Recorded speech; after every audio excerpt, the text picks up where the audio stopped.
好啦，咁啊當然唔止兩款裝飾音啦，學完兩個、三個，咁你估我哋之後學幾多個嘅裝飾音啊？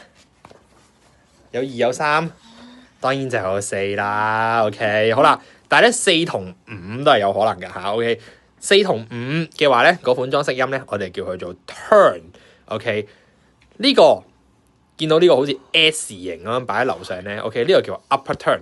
通常啊嚇，就會係由呢粒寫咗個粒音，呢個係 so 啦。OK，upper turn 就係由佢高一粒音開始 turn， 佢係咁彈嘅。啦數發數似唔似佢呢一個形狀啊？嘣嘣嘣嘣嘣嘣嘣嘣，所以就係呢個蛇仔啦。好啦，呢個叫 upper turn 啦，由高音啲個粒開始。好啦，呢一個中間加咗條橫線，係加條橫一橫喺中間，就係調翻轉叫 lower turn， 就係由佢寫個粒音嘅下面嗰度開始。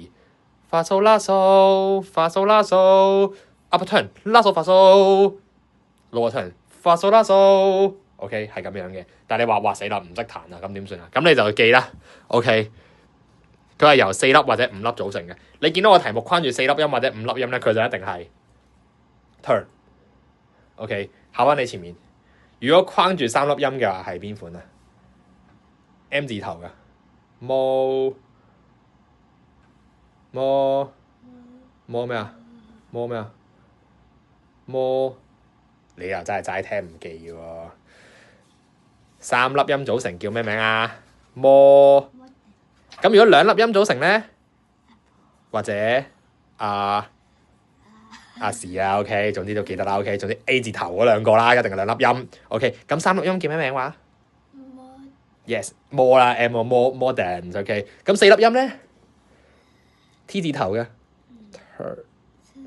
turn，OK， 要記嘅 ，OK。好啦，然後啦，下一款啦，叫 trio。OK， 係咩嚟嘅咧？好啦，就係佢呢個就呢個都幾難嘅，佢就係 literally 喺上面寫個 TR 啦。OK， 呢個咧 trio 咧係你英文都會識嘅 trio 係即係好似你震緊咁樣，好凍好凍好凍好凍，你個人打晒冷震咁樣。佢彈出嚟係點樣啊？佢真係咁樣噶。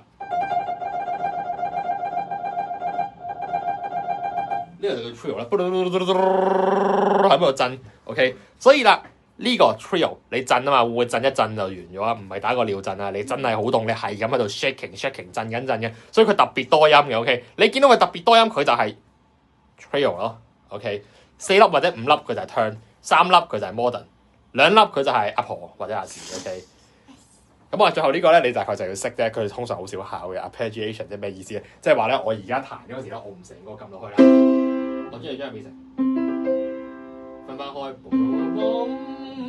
我將個音由底嗰度彈上去 ，OK， 呢個叫 arpeggiation 啦，即係 arpeggio 就係如果你有練 scale 嘅話，睇嚟應該冇啦，係咪？Never mind 啦 ，OK， 大概知下就得㗎啦。咁呢條題目咧就會幫你即刻可以做得到 6.2 嘅呢條啦。好啦，到啦。題目呢度框住咗幾多粒音啊？好多粒，邊款係好多啊？邊款係好多粒啊？搞掂1分啦，咁就。呢度題目框住咗幾多粒音啊？睇下啲